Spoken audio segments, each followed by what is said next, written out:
Hello everyone, my name is Joshua, who is in charge of technical service of connectivity. Today, I'm going to introduce PROFINET Essentials. Before proceeding with this course, we recommend you get familiar with Serial, Ethernet, and PROFIBUS Essentials. They will help you understand some basic knowledge. This module is intended for all technical service engineers. In this course, you will learn the PROFINET essential knowledge, which helps you to configure Mozart IEG products. After this course, you will learn the trend in automation, the network topology of PROFINET, how the PROFINET devices communicate. This is my agenda. For the first part, we will introduce new trends in automation. The second part is overview of PROFINET. And the third part, that is distributed field devices. The last part, we will have comparison table to compare with PROFINET and PROFIBUS. Okay, now, let's start it from new trends in automation. In the past, the automation systems in most companies are separated as isolated islands. In other words, there is no way to communicate to outside from the island. If there is anything wrong on the island, people from outside have to be on-site to solve the problem. In order to solve the issues, people take the advantage of Ethernet. That is to make the devices of the field level be integrated to the central systems. In automation industry, there are three levels: field level, control level, and office level. In general speaking, field level indicates meters, I/O devices, valves, and drives. Control level includes HMI, PLC, and SCADA. For office level, it is centralized computers and servers. How does Ethernet benefit industrial automation? There are several benefits. Linked to the central management of the overall network. Simple configuration, diagnosis, and replacement. Besides, it also enables the seamless integration of IT from the office level to the automation level. There are different types of industrial Ethernet protocols, which are development from their traditional Fieldbus versions. Although these protocols are developed by different organizations or companies, but the target is the same: provide Ethernet solutions to the existing protocols. Above all are the introduction of trends in automation. Now, let's go to the second part, the overview of PROFINET.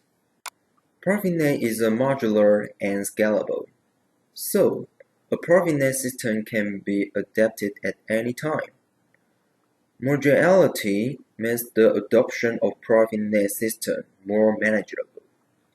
It also means they are future-proofed because PROFINET will handle all automation and enterprise functions easily. It is an open, real-time, industrial Ethernet standard of PROFIBUS and PROFINET International for automation. PROFINET offers a distributed I/O capability that is similar to PROFIBUS, but it offers more flexibility, more power, more opportunities, and hence has far greater automation potential. There are two perspectives on PROFINET. PROFINET CBA is suitable for the component-based communication.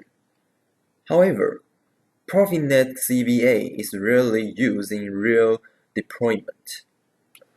PROFINET I/O was developed for real-time communication with decentralized field devices. So, in the following slides, we will focus on PROFINET I/O only. For PROFINET I/O, there are three performance classes: non-real-time, It is standard TCP/IP stack with non-cyclic data transmission for non-time critical process.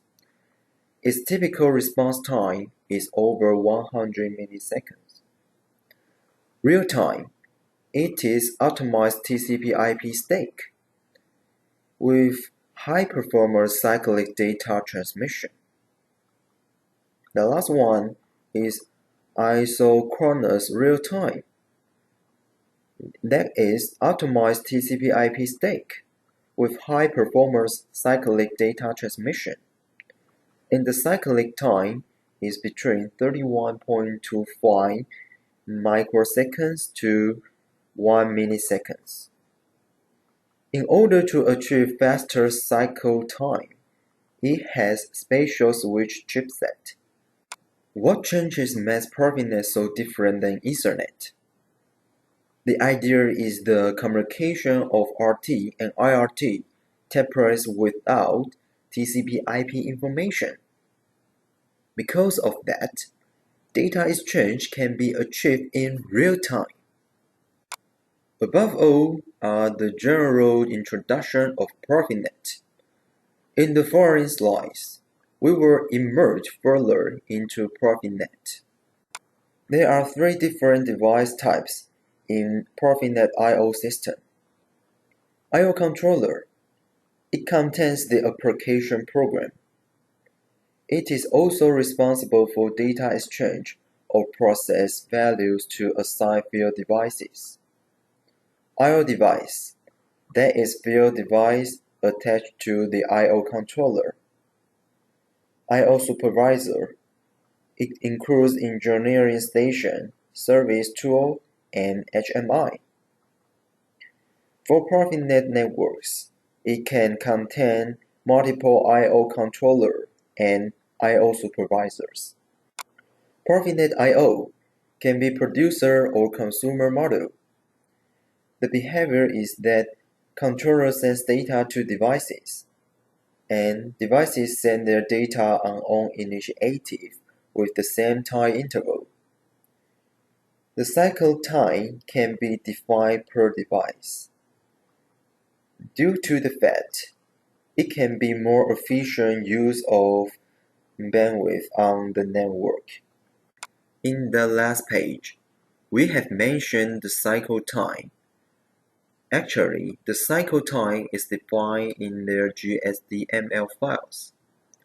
In PROFINET communication, we will use GSD file. What is that? GSD are GSD files written in XML format. They describe the features of PROFINET device model. It contains administration of the I/O devices, modules, configuration data of modules, parameter of modules, diagnostic information, and so on.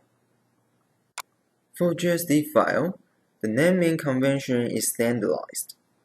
GSD schema version is the version of use schema. Manufacturer name, the name of the device manufacturer. It can contain hyphens and spaces. Device family name, the name of the device family. It can contain hyphens and spaces. Date has the format year, month, date. Different GSD files with the same date and device family name are not allowed. With PROFIBUS, every type of device has its unique 16 bits, identical numbers. PROFINET has enhanced this with the manufacturer identifier. The manufacturer ID that is assigned by PI, and the device ID, it can be assigned by the manufacturer. There are three parameters which will be involved in PROFINET for configuration and data exchange. Device name. Each device name should be unique. If labels are not used, 63 bytes is the maximum device name length. The purpose of the device name is to find the specific I/O device in the network. This device name is set by the user and stored in non-volatile memory. IP address. It is for configuration and IT services. It is set by the I/O controller every time during the configuration phase.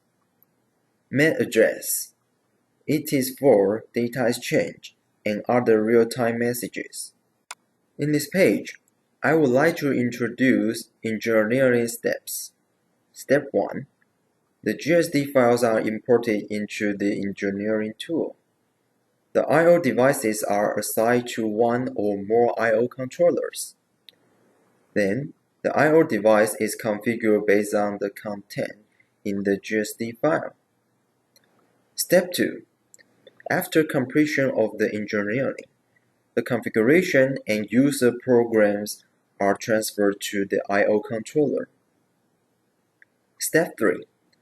The I/O controller takes over the data exchange with the I/O device automatically. PROFINET uses a so-called gateway or proxy to integrate an existing Fieldbus system, such as PROFIBUS to PROFINET system.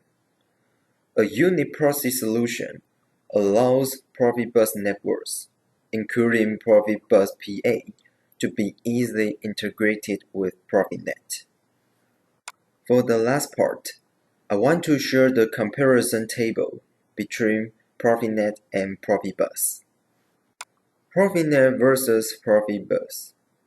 PROFIBUS communicates via serial cable, and there are two rows, master and slave. The maximum network can be 125 nodes.